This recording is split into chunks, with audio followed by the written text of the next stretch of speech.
Jean-Marc Huard, bonjour. Bonjour Marie-Morgane Lorenz. Alors, quelle a été votre réaction suite aux résultats de l'évaluation Teams qui classe la France parmi les mauvais élèves en mathématiques? Alors c'est sûr que les résultats de l'évaluation Teams n'est pas une bonne nouvelle, hein. On voit effectivement des résultats qui ne sont pas, je dirais, dignes, hein, de notre pays et de toute l'histoire que nous avons.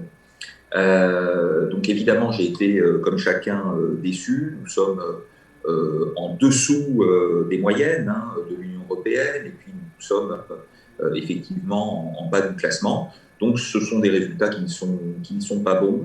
Je précise tout de même que ce sont des résultats qui, pour les élèves de CM1 et de 4e, hein, sont rentrés effectivement CM1 en 4e à la rentrée 2018.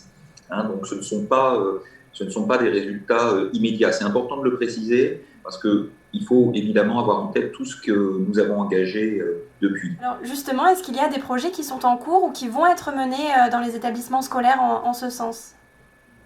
Alors le travail d'analyse et notamment des évaluations internationales mais aussi nationales, hein, puisque nous avons des évaluations en CP, en CE1, en 6e et en seconde depuis la rentrée 2017, eh bien ce travail d'analyse, évidemment, c'est une action tout à fait majeure pour que les professeurs mettent en place des actions de remédiation. Et donc, nous avons des actions qui sont mises en place tout au long de la scolarité et dès l'école maternelle.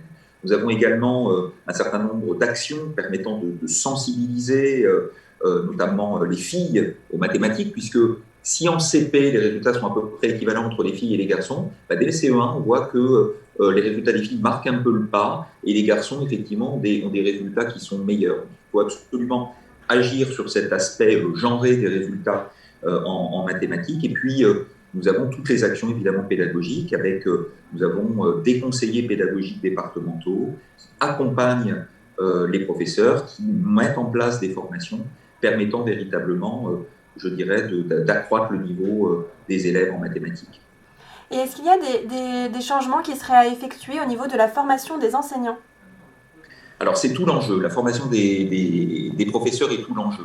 Le ministre a demandé dès 2018 à Cédric Villani et à Charles Torossian de lui remettre un rapport sur la situation des mathématiques. Il y a 21 propositions.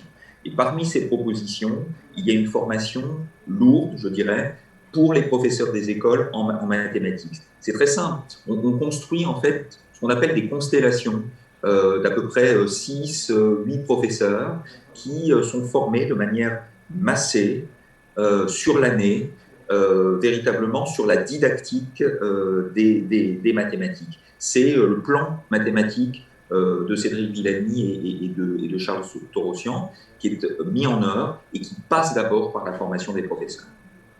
Très bien. Bah écoutez, merci beaucoup d'avoir répondu à mes questions. Merci à vous. Au revoir.